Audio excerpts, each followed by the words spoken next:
ನಮಸ್ಕಾರ ಬುದ್ಧಿ. ನಾನ್ ನಿಮ್ಮ ಮಾದಿ ಎಚ್ ರೈಡರ್. ಸೊ ತುಂಬಾ ದಿವಸಗಳಾಗಿತ್ತು ನಾನು ವ್ಲಾಗ್ಸ್ ಮಾಡಿ. ಯಾಕಂದ್ರೆ ಸ್ವಲ್ಪ ಕಾಲೇಜಲ್ಲಿ ಎಕ್ಸಾಮಿನೇಷನ್ ನಡೀತಾ ಇತ್ತು, ಜೊತೆಗೆ ಸ್ವಲ್ಪ ಕೆಲ್ಸದ ಬ್ಯುಸಿಲಿದ್ದೆ.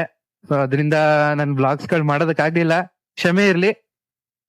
ಇವತ್ತು ನೀವು ಒಂದ್ ವಿಚಾರನ ಹಂಚ್ಕೋಬೇಕು ಅಂತ ಇದ್ದೀನಿ. ಏನಂದ್ರೆ ನಮ್ಮ ಕಾಲೇಜಿನ ನನ್ನ ಕೊನೆಯ ದಿನ ಇವತ್ತು. ಯಾಕಂದ್ರೆ 3 ವರ್ಷ ಮುಗೀತು, ಕಂಪ್ಲೀಟ್ ಆಯ್ತು ಡಿಗ್ರಿ. ಇವತ್ತು ಕೊನೆ ಎಕ್ಸಾಮು, ಹೋಗ್ತಾ ಇದ್ದೀನಿ ಎಕ್ಸಾಮ್ಗೆ. ಏನಂದ್ರೆ ಡಿಗ್ರಿ ಮುಗಿದ್ಮೇಲೆ ನಮ್ಮಂತ ಮಿಡಲ್ ಕ್ಲಾಸ್ ಹುಡುಗರಿಗೆ ಮುಂದೆ ಏನ್ ಮಾಡ್ಬೇಕು, ಮುಂದೆ ಜೀವನ ಏನು ಅನ್ನೋದನ್ನ ಚೆನ್ನಾಗಿ ಪಾಠ ಕಲಿಸುತ್ತೆ. ಕಾಲೇಜಲ್ಲಿ ಇದ್ದಾಗ ಎಲ್ಲ ಖುಷಿಯಾಗಿ ಇತ್ತು.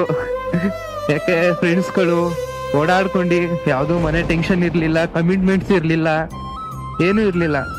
ಇನ್ ಮುಂದೆ ನಮ್ಮಂತ ಹುಡುಗರ್ಗೆ ಸ್ಟಾರ್ಟ್ ಆಗುತ್ತೆ ಡಿಗ್ರಿ ಮುಗಿದ್ಮೇಲೆ, ಮುಂದೆ ಜೀವನ, ಕಮಿಟ್ಮೆಂಟ್ಸ್ ಇದೆಲ್ಲ.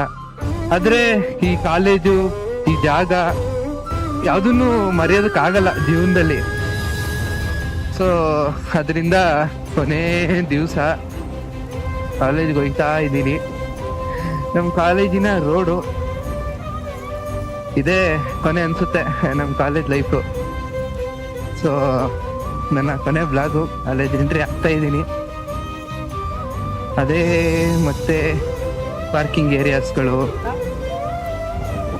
ಅದೇ ಜಾಗಗಳು ಮತ್ತೆ ನನ್ನ ಕಾಡ್ತದೆ. ಇವತ್ತು ನಮ್ಮ ಕಾಲೇಜಿನ ಕೊನೆ ದಿನ, ಇದೇ ಕಾಲೇಜ್. ಇವತ್ತಿಗೆ ನಮ್ಮ ಕಾಲೇಜ್ ಜೀವನ ಎಂಡ್ ಆಗ್ತಾ ಇದೆ.